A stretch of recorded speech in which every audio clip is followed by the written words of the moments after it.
વડોદરા શહેરના નગર પ્રાથમિક શિક્ષણ સમિતિના ચેરમેન નિશિતભાઈ દેસાઈનું ગત રાત્રે હૃદયરોગના કારણે દુઃખદ અવસાન થયું છે.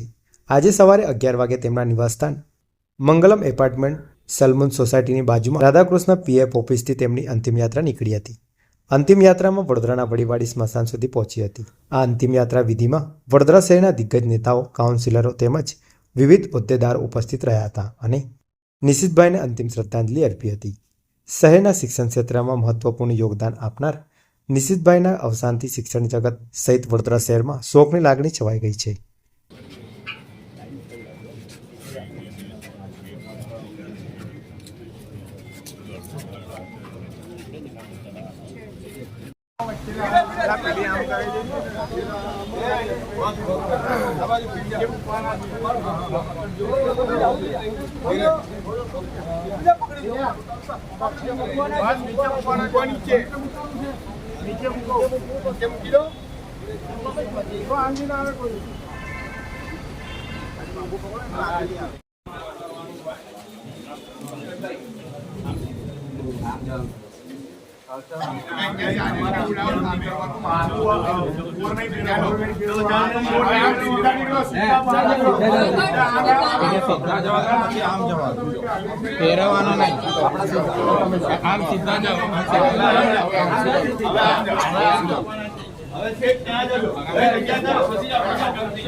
खड़े रहो ना बाबा।